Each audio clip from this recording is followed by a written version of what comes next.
morning, Kevin. Hey guys, you're up early. We're up early like you. Too early. Yeah. If President Trump picks you as the new Fed chair, are you committed to lowering interest rates? You know, I think the president's got a choice to make, and so I don't want to lean in front of news in that direction. But the president and I talk about the economy all the time. We talk about monetary policy all the time, and I agree with him right now that there's lots of room for interest rates to go lower. He says he wants lower interest rates. I think that, but it's a data-based thing right now. If you look at where we are, it's appropriate to lower interest rates right now. On inflation, President Trump. Come 2026, it's Trump's economy.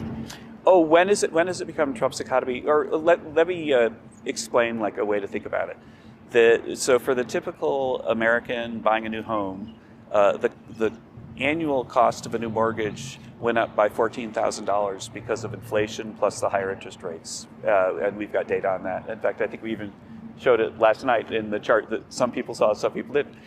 And so because we've reduced the deficit quite a bit and interest rates have come down, then that $14,000 hole that was dug by the policies of the previous administration is now about $12,000. So we've made up ground of about $2,000 a year by lowering mortgage payments with the policies we've already done. And so, we're making progress, the American people are making progress, but in some places, the hole that's been dug is a really deep hole, and it's going to take a while to get out.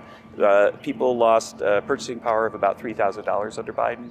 They've gained purchasing power of about $1,200 so far under us, but that's still a negative number if you include the Biden number, right? And so at what point does it become the Trump economy? Well, it's a Trump economy now.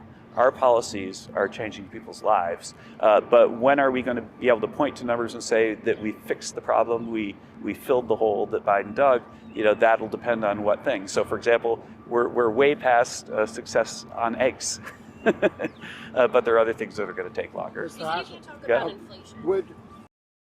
So, right now, the president mentioned in the speech that there's a really aggressive effort coordinated by us here in the White House, the economic team, to present to the president policies which will lower home prices, especially for first-time home buyers. And in the new year, as Congress gets back, we expect to have proposals for them which will make housing more affordable. But we don't have a thing that we can announce yet.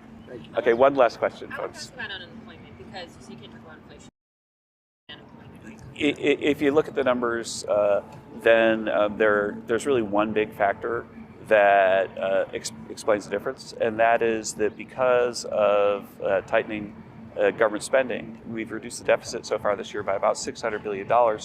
We've reduced federal employment by 250,000 workers. And so if you adjust the unemployment rate for the fact that there's been a large loss for government workers, for federal government workers, then you get numbers that are consistent with what the president's saying. So thank you guys. Thank you very much.